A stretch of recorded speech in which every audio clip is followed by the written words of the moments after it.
I only spoke one word. No. And the slap echoed through the ballroom. 300 guests went silent. A single camera flashed a red light, and my world tilted on its axis. The next day, I woke with a bruise blooming on my cheek, and the video had reached 7 million views. From that moment on, they lost control of the narrative. My name is Grain Keen. The immediate aftermath was a blur of hands. My brother Declan's hand on my arm, trying to hustle me toward a side door. His grip like steel. You've made a scene. Grain, you've ruined everything. My mother's hand, fluttering near my face. Not to comfort, but as if to wipe away the public stain I had become. The air in the Imperial Grand's ballroom was thick with the scent of lilies and shock. The party, a gala celebrating the FDA approval of Keen Biologics' new blockbuster drug, was over. My father, Cormac Keen, stood frozen by the podium, his hand still tingling, his face a mask of incandescent rage. He wasn't looking at me, he was looking at the sea of phones. All pointed at him, their lenses like 1,000 unblinking eyes of judgment. I was escorted not to a car, but to a suite upstairs, a gilded cage. Declan paced the floor, while my mother made frantic calls. The board is in an uproar. The stock will tank on Monday. How could you? She hissed at me. I sat on the edge of a silk chaise, the throbbing on my cheek, a dull metronome counting down the seconds of my old life. I ignored them. I pulled out my phone. The video was everywhere. A guest near the front had caught it all in perfect, horrifying clarity. My father at the podium, basking in the applause.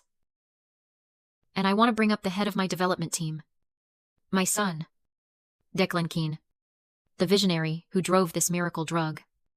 K217. From concept to reality, the lie was so bald, so absolute. I, the actual inventor of K217, the biochemist who had spent 6 years of my life in a lab, was not even mentioned. I was an invisible gear in the machine. The video showed me standing up, my voice quiet but clear. That's not true. And then Declan trying to wave me down.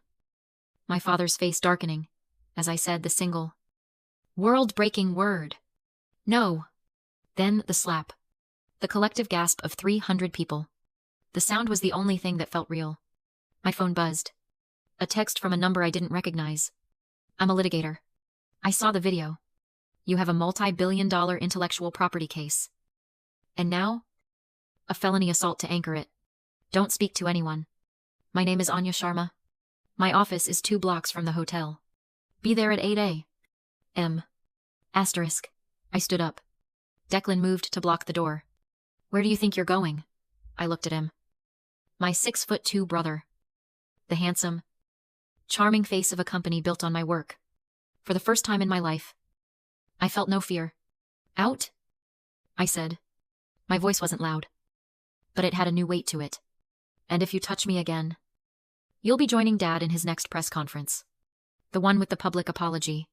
He stepped aside. I was the quiet one. The ghost in the lab coat. In the Keen family, there were 2 currencies, charisma and volume. My father, Cormac, and my brother, Declan, were billionaires in both. They could sell ice in a blizzard. They commanded boardrooms and mesmerized investors with grand visions and unshakable confidence. I, on the other hand, spoke the language of molecules and data. My world was the sterile quiet of the R&D lab on the 3rd floor of Keen Biologics. A world of electron microscopes and gas chromatographs. I didn't build narratives. I built compounds. My father called it my hobby. A brilliant mind. He'd tell his friends at the golf club. But no killer instinct. He paid me a handsome salary. But it was an allowance. A way to keep his strange, quiet daughter close. He never understood that I didn't care about the money. I cared about the work. K217 was my masterpiece. A targeted enzyme inhibitor that could stop the progression of a rare, aggressive form of pancreatic cancer. It was born from a theory I'd had in graduate school. A theory everyone, including my father's senior research staff, had dismissed. For 6 years, I worked on it. Long nights, failed experiments, moments of despair followed by tiny, thrilling breakthroughs.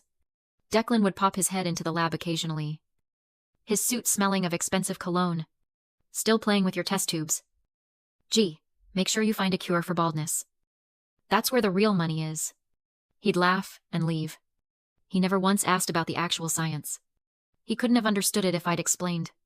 The day my final preclinical trial came back, with a 94% success rate, I ran to my father's office, the printout trembling in my hands.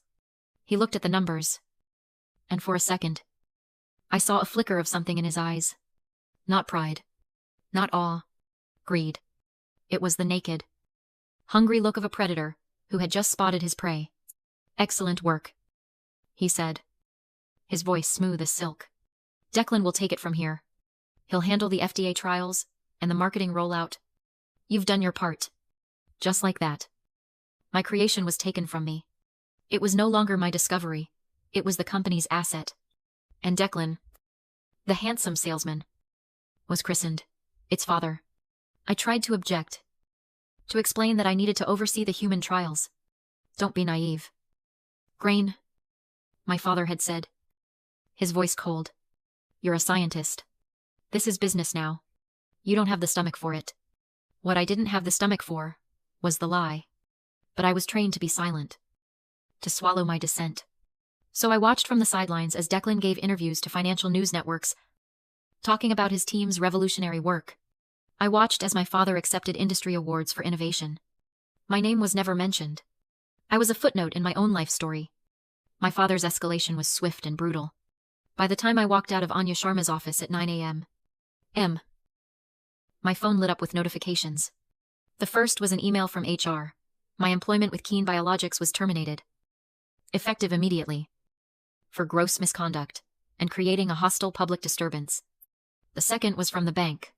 The corporate accounts tied to my name, including my personal savings, which were managed by the family's wealth fund, were frozen, pending a shareholder review. He was cutting off my oxygen. He thought he could suffocate me into silence. He was wrong.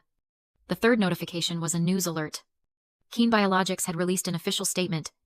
It was a masterpiece of corporate gaslighting. They were deeply concerned for Grain Keen's mental and emotional well-being.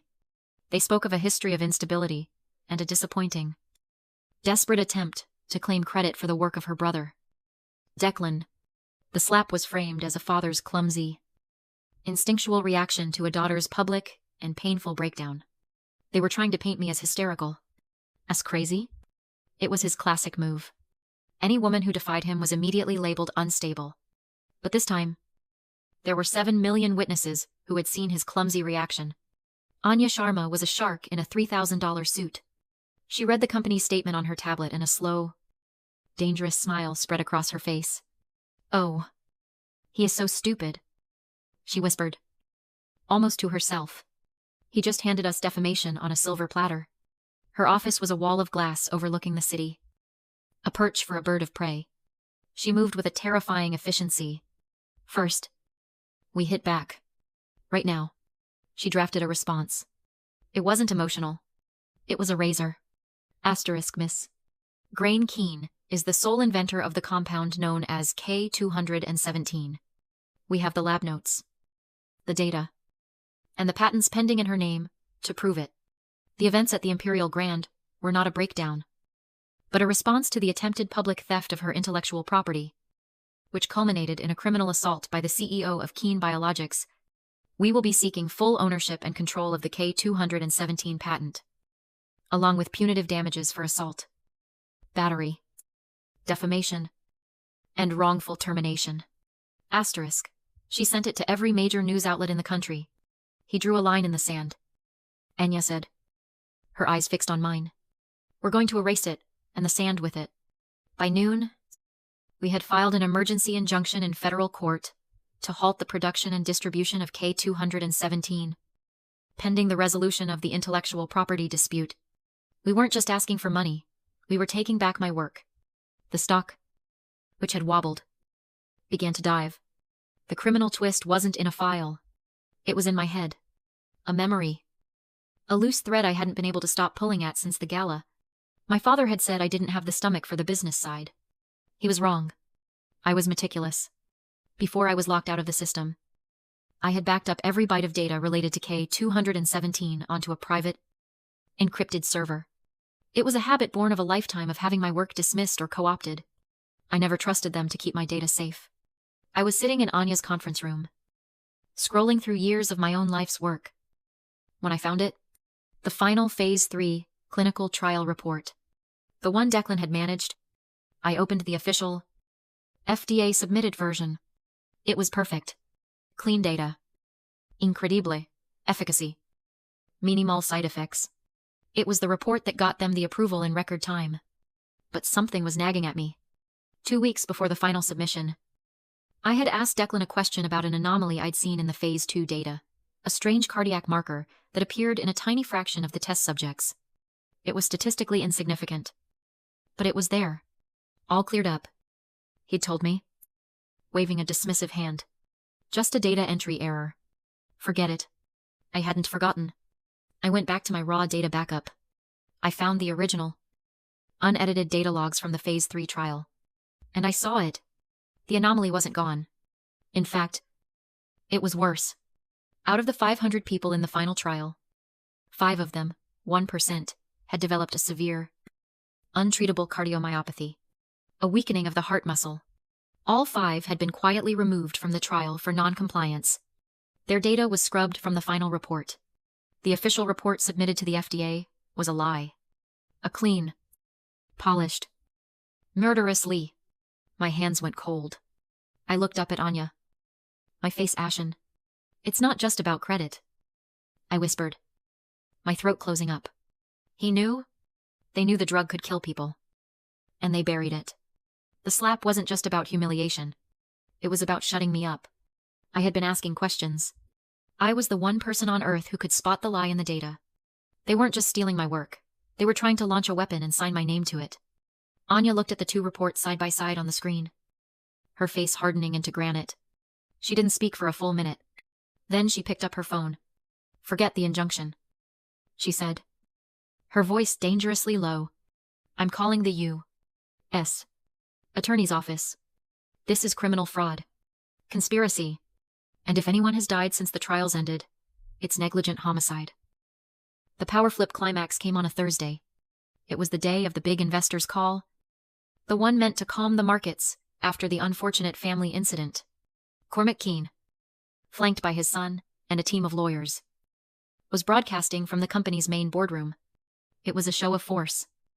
A declaration that the king was still on his throne.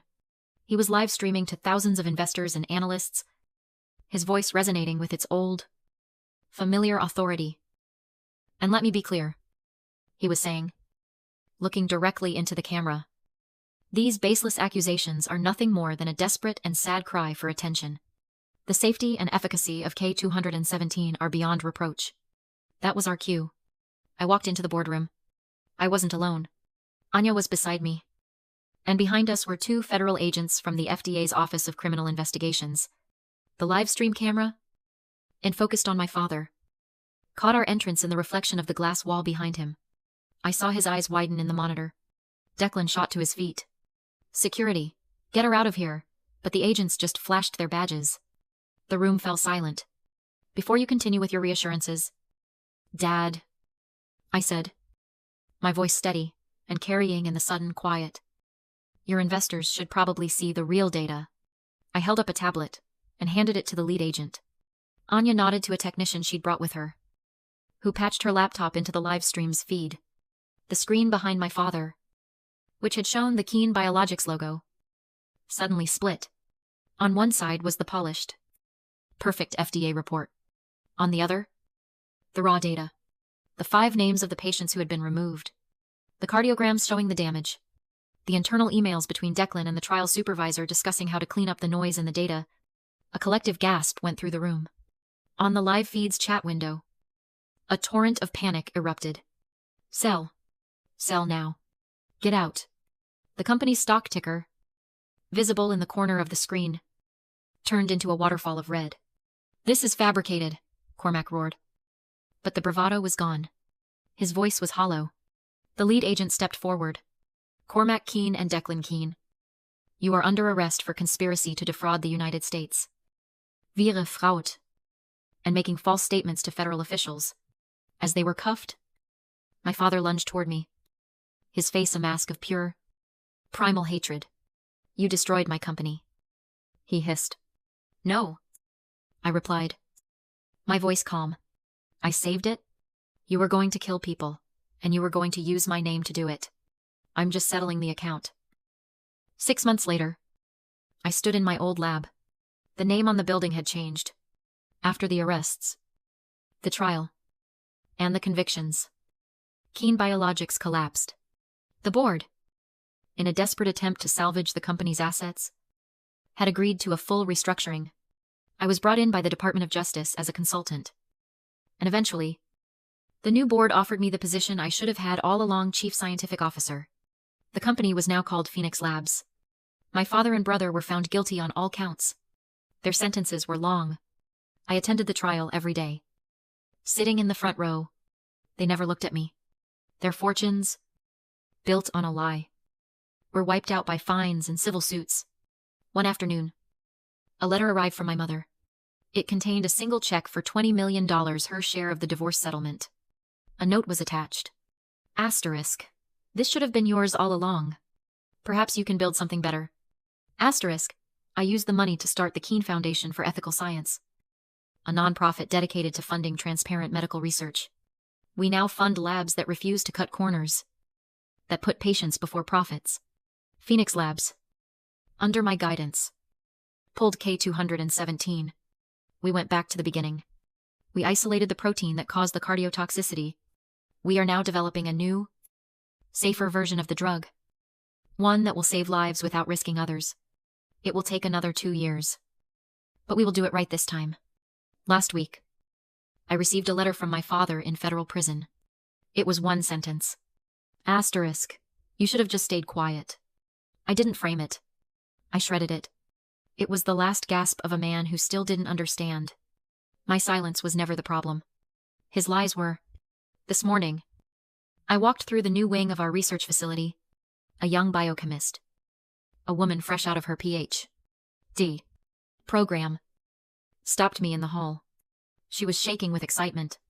She showed me a dataset on her tablet. A breakthrough in her own project. I just wanted to say thank you.